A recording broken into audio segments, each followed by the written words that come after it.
never expected it of you, my most loyal veteran.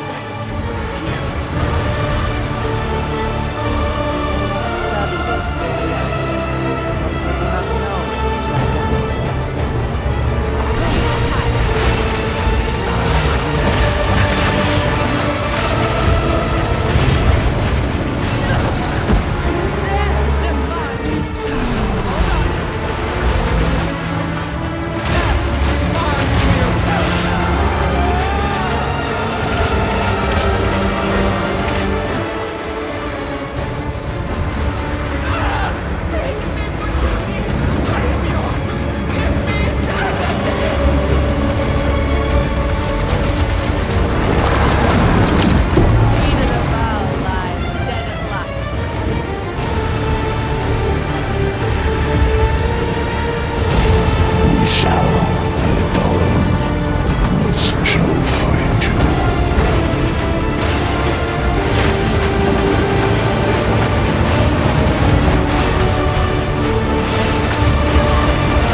Rathbreaker has finally descended. The Immortal God Hyena has arrived. Phase 3, the Pinnancle Endgame version of this build, and the final name of this build is the Ancient Immortal Hyena God Spirit Walker Summoner build. The Rathbreaker God Engine, how it works, Rathbreaker runs 40% extra physical damage as extra fire damage with all his damage shocking. Now combine that with Rakiato's Flow, which inverts enemy fire resistance. If an enemy has 75% fire resistance, it is now turned into negative 75% fire resistance, triggering a chain reaction of Holy Fire Devastation. Basically, he's wiping everything in one hit and burning everything away, literally. The crazy part is Dax's Soul Eater stacks so insanely fast from killing enemies and also our own companions dying. And yes, that is intentional. That's why our minions are built to be completely, fully offensive and no defenses, whatever, because we want them to die. And when we want our companions to die, they start a 5-second revive timer to force them to have this loop and have these abilities. We run Infernal Legion with Feeding Frenzy support level 1, giving them Last Grasp and Soul Eater mode for 20 seconds once active. So that's how he's able to always, constantly, always have this ability at all times, with him having Feeding Frenzy at level 1 and Infernal Legion level 1 as well. So what basically the Soul Eater is doing is that it's giving him tons of skill speed, and basically it makes his charge super instant. Spears are flying all over the place, and when those spears hit enemies, they're actually like kind of little meteor nukes in a sense, because they will armor break and do melee splash, and then cause an armor explosion to everything else that got their armor broken, and just creates this huge chain reaction of devastation. It's super crazy when you see go off. You're just like, wow, that's crazy. This build focuses on breaking armor fully. So we want to get the rare modifier. Companions always break armor. So once they break armor, they trigger armor explosion. The cool thing about Wrathbreaker that he doesn't need the modifier always breaks armor. You could put it on him and you're always guaranteed an armor break, but he already has a built-in passive with the armor break.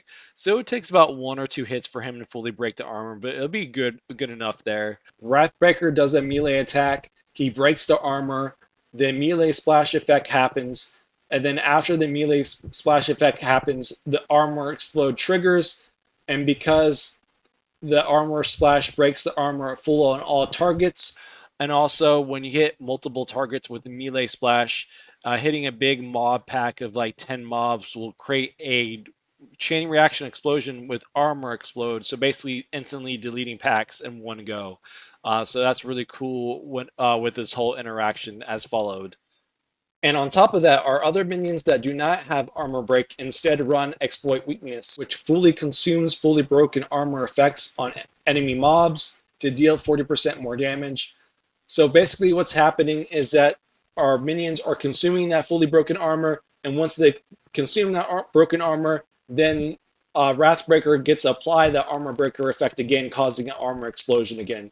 So it's an off and on light switch that keeps going back and forth until somebody dies, basically. The wolf pack themselves are support minions at this point.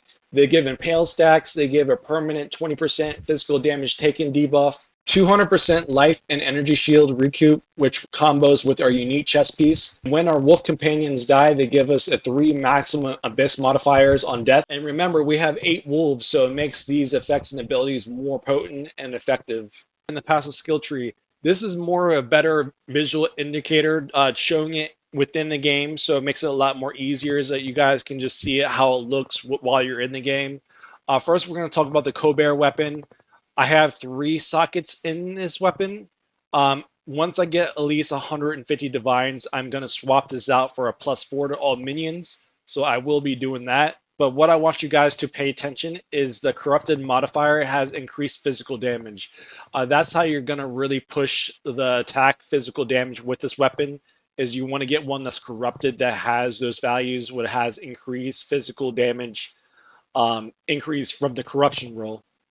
As you guys know, we don't have really good idols in the game yet. You're going to be using this idol of Trulanda. I don't know how to pronounce that, but who cares? It does this poison effects that, doesn't really do anything great for you. And also, we're using the idol of the martyr because there's really no other idols because everything's limited to one. If this idol of Trinidad or whatever the hell you want to call it had extra idol limits instead of just one, I would actually put that in here because this hurts my spirit. There's a third one that you could put in here, but it actually reduces your mana pool by 30%. But the cool thing about this doesn't really hurt us that much. It only hurts Wolfpack. But when it comes to companions, it's all percentage based. So this really doesn't really hurt us at all. It's just a blank idol in a sense. And then plus, like all our spirit reservation with our eternal rage and our berserk is going to be taking over our life pool, so that doesn't really affect us that much. So all this does, it helps us boost idolatry even more. On the third slot is the convert the requirements to dexterity by 20%. I wish it did that for the intelligence, but it doesn't do that at all. And now we're going to talk about the helmet. This is going to be the next replacement to get 2 rune sockets. Unfortunately, this only has 1 socket at the moment. So my whole goal with this helmet is to get more evasion rating, more energy shield, more ward, better spirit reservation, and then 2 sockets on top of that, and better resistance and more mana. So it's basically I'm just trying to top off this helmet to be even better, even though it is a very strong baseline. But I want to get more eventually. So this will actually be my next replacement, which I will be focusing on. Next, we're going to talk the amulet, and I got a really badass amulet. It's a +4 to all minion skills. It gives +24 to all attributes. 23% of damage taken is recouped as mana, and the biggest kicker is the armor value. I get 39% increased armor. Then I get another one from the global effect, which gives 20%, 44% energy shield equipped from our body armor by 44%. So very, very super nice amulet. It has the Warlord of the Leader notable, which is really awesome. So I'm really happy that I was able to pick up this amulet. Very nice. It's a 2-socket Spectre, and the cool thing about the Spectre is that it makes our minions a ninth link. And the way that we get 9 links, and we're going to use Rathbreaker as the example. Rathbreaker is the first gem. Infernal Legion is the second. Tekrod's Revenge is the third. Armor Explosion is the fourth. Ricardo's Flow is the 5th. Feeding Frenzy is the 6th. Our belt has Melee Splash, so that is the 7th. The Idol Cyclepent, I think I'm pronouncing that right, gives our companions 20% extra damage of a random element, which is our 8th. And the Idol of Silk, which is our 9th link, which companions in our presence gain 1 rage on hit. So with this whole setup, it creates a whole 9-link system, so we don't have to use jewels for the melee splash. You got to think of the entombment when it comes to the Cyclepent, even though the fire entombment is 25% and this is only given 20, but it's pretty much the same thing. And it also reduces our element resistance of Wrathbreaker, so it actually makes Infernal Legion tick faster on him, so he can get his Tekrod's Revenge proccing more quicker. And the Idol of Silk, which we don't have to use rage support level 3. So this is really cool setup. We get to save on not using certain gems, and we can explore other territories with other gem systems. But this is a really cool 9-link system. And I don't know yet because I haven't seen the market yet, but I'm wondering if Siphon's Effigy can go up to 3. So that's the next thing to watch in the market, if Siphon's Effigy can actually go up to 3. Because if it can actually go up to 3, then you can actually make this a 10-linker type item, type build, which is super crazy. So that's what I'm trying to keep my eyes out for. But so far in the market, it's only 2 sockets at the moment, unfortunately. And for our chess piece that makes us immortal is Sacrosanctum. This is such a good chess piece. Like, it's perfect for everything that we need. It gives us spirit. It gives us attributes to strength and intelligence, which we really need to equip our gear because we're really dependent on having attributes. It gives us chaos resistance. With any build, it's really hard to get chaos resistance anywhere in the game. So this makes it really awesome to have. And not only that, one of the idols that we have, it's a 3-socket chess piece, is the Panther of the Idol. And what the Idol of the Panther does is that 10% of armor applies to chaos damage, so it creates more of like a chaos resistance in a sense. And not only that, I have the Idol of the Fox, which unlocks all bottom modifiers on this chest piece on the body armor. For me, I think they should change the Fox of the Idol to all gear pieces. But you know, it is what it is. I don't know if they're going to be introducing more idols later down the road for this game because we don't have good idols at all. So that's something I hope for them to do. So it really heavily helps us boost our chaos resistance, and also that we have an amethyst charm as well. So if we get hit with the chaos, any kind of chaos damage, we get 18 plus chaos resistance. So it's a win-win situation across the board. And if we do get hit by chaos damage, we recover 284 mana on top of that. So this is what all these charms do. This charm focuses on bleeding because bleeding is the only thing that gets through energy shield and mana. So you know, we definitely need to have a charm handling bleed. That's what this charm does. It generates charges every 0.5 seconds. And the next overtime effect that I notice is immunity to ignite. So we cannot be ignited at all. And it's the same thing with this charm as well, is that we gain charges every 2.5 seconds. So if I'm always constantly getting hit by these, I'm going to regenerate a lot of mana, which is our life pool. So this is what our charm setup is like, which is super, super, super insanely nice. That's something that I wanted to mention when talking about this chess piece. So the main kicker of the chess piece is the recoup life. Not only that you recoup life by 20% damage taken, that any recoup life that happens is also recouped to our energy shield. So we're getting 20% recoup life to our life pool, and then we're getting 20% recoup life as our energy shield. So it's double dipping, which is super insane. So to even go even further and more crazier on this is that we have the Blood of the Warrior flask. So what this does is that it recovers a low amount of life over time, which is nice. It's semi-decent for this build. It's better than nothing, and it helps with Zealot's Oath when our life is full. And the main kicker of this flask is that this flask will keep on working even if our life is filled. So you don't have to keep on spamming this flask for order for it to work. You only really have to press this flask every 7 seconds. And what it does during its effect is that 30% damage taken is recouped as life. So remember, we are recouping 20% of our life from our chest piece. And then now we're recouping 30% from our flask, which bumps it up to 50%. 50% damage taken as recoup life, which that 50% goes to our energy shield. It's basically a 100% recoup effect because 50 of it is going to our life, and then the other 50 is going to our energy shield. And remember, we have Zealot's Oath, so it just skyrockets through the roof. So not only that we have 4 life pools, which is our energy shield, our mana, our life, and our ward. When these effects happen, our life pools are never really going down. The only way that we can die in this build is that we get hit by some pinnacle boss damage, like the Arbiter of Ash, Flame Seed, Nuke Explosion damage. I mean, that's the only way that this character can die, is that it has to be a one-shot ability.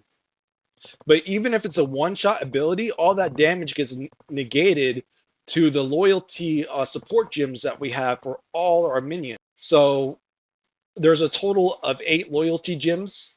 All that damage, that 10% damage is being negated 8 times throughout all our minions. So the damage reduction is like 56 less damage taken with the final math, with this, which is super insane. So not only that we're recouping life and we're generating super crazy with 4 life pools, we also have loyalty on 8 of our minion pets, which is 56% less damage taken to our character. So it has so many god tier levels of survivability. It's super insane. And the Blood of the Warrior flask is not the only good flask as well. It's also the mana flask, the Levy Spirits mana flask. You never ever have to press a button for this one. This one's always constantly running. It's mana flask recovery rate. So that's what you want to get. And it helps boost the recovery rate for Levy Spirits mana flask. We already discussed how good minion speed is in phase 2. So we have a lot of movement speed for all our minions, a lot of life regeneration from all our gear pieces, maxing out our resistances. getting really high mana nodes. As you can see with both my rings, they have really high mana pool. This ring right here is really nice. This has mana regeneration rate, has 7% increase in maximum mana, and it has 200 plus maximum mana on top of having all resistances and good fire resistance on this ring. So when I get a second Akari's Commune, I'll get to put it in Berserk. And then when I get a third one, I'm going to put it in Disciple, and I'm going to put Arbiter of Reach in it. And what Arbiter of Reach does is that it gives guard presence to all our minions. So that's the plan. I have to get 3 of these Akari communes, which is going to be, you know, it's going to take a minute, but it is what it is. So yeah, your first Akari's Commune, you're going to put it into Internal Rage. Your second one, you're going to put it in Berserk. And then the final one, you're going to put it into Disciple. When it comes to all the gear, you're just pretty much trying to maximize, trying to get extra slots as you can. Gloves can go up to 3 sockets. Boots can go up to 3 sockets. I believe the chest piece can go up to 4 sockets. And the weapon, I believe, can go up to 4 sockets as well. You're just trying to get as much sockets as you can to put idols into them, and make your idolatry even more stronger and potent. Like my helmet, this is the next on the list to get 2 sockets. I'm very excited when I get that replaced. And what you're trying to do is you're trying to get as much armor, as much energy shield, as much ward, as much evasion rating. What you're just trying to do is get more and more and more what you can get for your whole gear pieces. So, and also I was working on weapon swapping as well. But right now I can't use this function at the moment because there's a bug within the game. If you try to weapon swap, it'll actually reserve extra spirit reservation and take spirit away from you when you're trying to weapon swap. So I can't use this weapons swapping at the moment. This is for Rathbreaker. So what's basically going on is that it increases the Infernal Legion damage for Rathbreaker, and it also increases all his fire ignite damage that he's doing too. So it's basically double damage for the fire damage that he's doing. That's what I'm trying to do with the spear setup. So, something I could do, it's not always boring because it's a 1-button setup. The only button that you're pressing is the Eternal Hunt. And, I said to myself, it's kind of boring. It's just a 1-button build. So this is a little smart thing I said to myself, like, hey, this will work, but I can't use it at the moment because of a bug. And speaking about the bugs, as you can see, there's a rune slot right here, and this is a bug that's going on right now. So what I try to do is I try to put the card Magistry idol into this jewel slot, and it's a very expensive idol as well. It's like 50 or 60 divines just to use this one idol. It's very expensive to use. So, I was just doing the whole process like, okay, cool, I'm going to replace this rune socket, and then bam. That did not happen, and the rune socket is still there. You can still see it. In a sense, this is kind of a 4-socketed armor, and I don't know if I could put more idols to stack it. It would be pretty busted and broken. I don't want to experiment with that yet because I'm not rich in divines. I can't spend like 100 divines, 200 divines just to see if I can stack more idols. Because of this bug. But yeah, this little third socket has turned into a rune idol.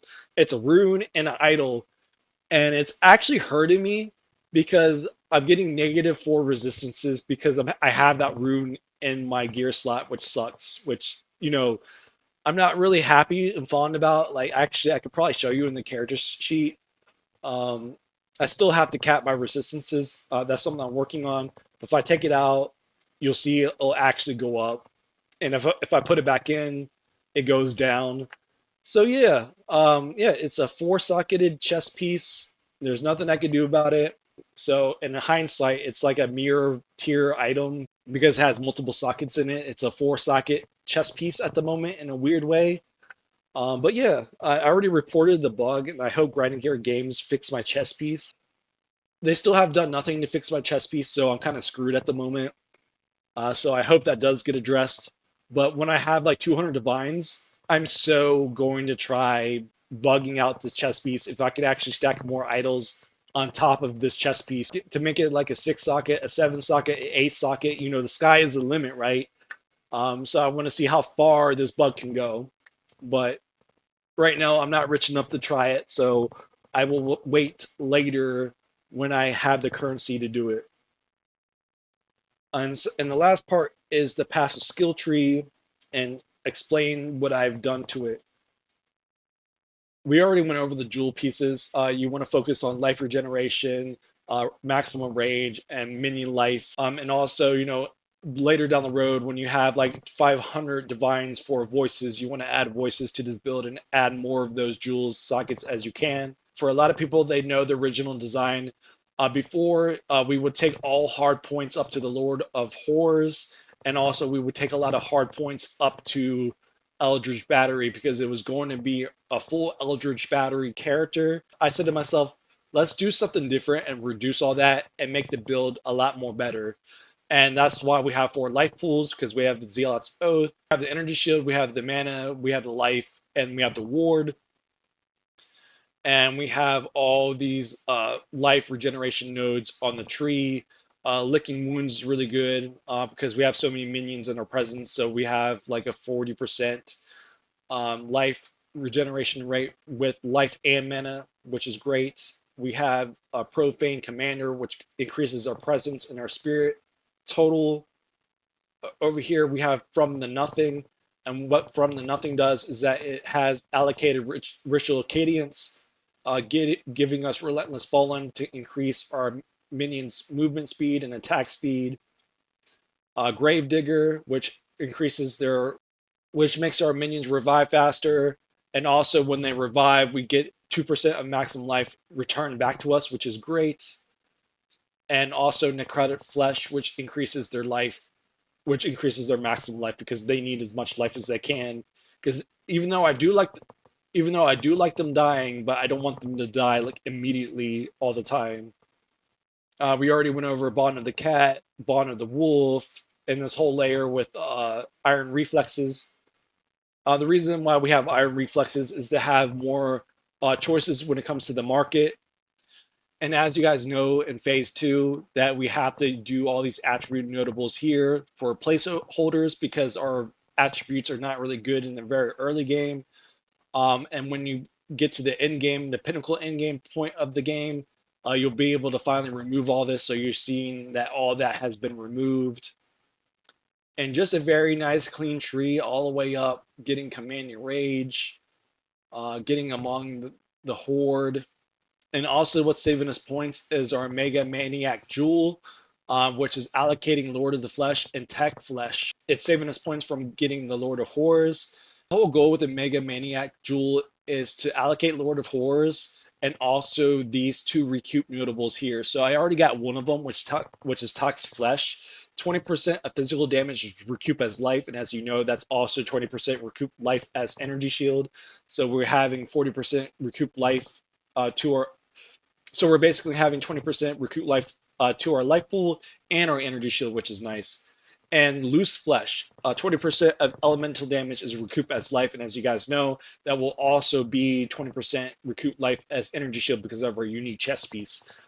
So later down the road, hopefully this league, that I'll be able to buy a triple Mega Maniac Jewel that has these 3 notables here: the Lord of Horrors, Tox Flesh, and Loose Flesh. So that is my planned goal for the Mega Maniac Jewels.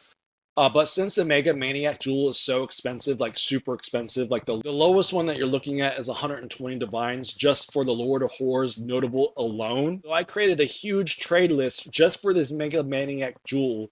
So all you have to do is you copy paste a link to your website browser, go to the link to the trade site. Once you're on the trade site, all you have to do is you hit the search button and then you click on the sum, and all you're trying to do is get the highest sum value for the Mega Maniac Jewel, and just pray that you get the best value. If you are able to purchase a Mega Maniac Jewel that has Lord of Horrors and the Polymath together, you'll be able to push cap your attributes to get the upgraded Runes of Baldur version of the Colbert's Hammer. Because as you guys know, in Runes of Baldur, they made low-level uniques have a higher rare version of that weapon, and Culber's hammer is part of that pool, which is really nice. So this is an example of the upgraded version. It just has higher physical stats. That's pretty much it. The only problem is that you have to get a very low intelligent requirement corruption version, because the intelligence attributes is even more higher than before. So it's going to be very stressful trying to push it forward. So that's why I put 2 on the notable tradable for the polymath. So you're able to push forward and try to get this upgraded weapon so you'll be able to use it. So yeah, that's pretty much it for the tree. As you guys already know, the Wild Protector, Cath's Balance, the Natural Order, and Idolatry as the very last one, and that's the order. That's the order of the Ascendancy tree. But yeah, that is pretty much it. That is the gear. That is the passive skill tree. This is the way that I have it set up. The build is super immortal. This character is really hard to die. I have died a few rare cases, but that's only like a really super hard one-shot ability, and like my companions were all dead. Like it's very, very rare, but for the most part, you're always immortal. Of all the clips, you probably see me with the Arbiter of Divinity and everything else. You really just can't not. You pretty much can't die at this point. And this is just the baseline of the build.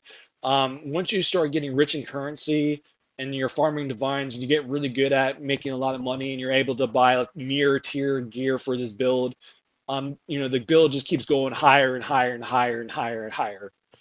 So this is where we're at now. It took 3 weeks to get to this point. I don't do crafting videos. That's why you never see me do gold farm videos or anything in that nature. That is not my department. I just know how to make the currency from hard work. But that's the one thing I don't like about this game is that I can't sit in a hideout all day and just craft items. That's just not my style. I just want to play the game. I want to go out, kill minions, earn my loot, earn my gear, and call it a day. I don't do, I don't stay in the hideout all day and craft items. It's just not my style. That's just very boring to me. I just can't do it. So that is it, guys. That is everything about this build. This is the Immortal Hyena Summoner, and this is phase 3 of the build. And I hope it works out for you guys, and I hope everything that I laid out for you is very well organized. And remember, you'll be able to download a file on mobile Linux where you put the file in your game folder. And if you don't know where the build planner is at, it's right here in the top left corner. It's really hard to see sometimes. You just click on that. It has a drop down menu. Now this is actually phase 2, so it'll show you everything that I got for phase 2, and you'll see the empty spot where the attributes were at. And it's pretty much the same layout, and the hard points that were in the Lord of Horrors. So that's all you have to do is just go to mobile Linux, download the file, and then you'll be able to put it into the game. And also, not only that, there's the build planner also covers the skill gems as well. You just open your skill gem, you click on this, and you click on the Rathbreaker, and then it'll pop up the gems, and it'll pop up the gem setups that you need. And remember, that is the whole goal, is to have all unique companion bosses done by the full release in December. So we have plenty of time to do that. No rush at all. But it's very important that we do it very correctly, very organized, so we don't stress out anybody, and we keep doing a very awesome job with everything and not confusing people. So remember, there will always be a phase 1, a phase 2, and a phase 3. So thank you guys so much for the love support. That's what keeps me going every day, doing all this crazy content. And thank you so much for everything. And you all have a lovely day.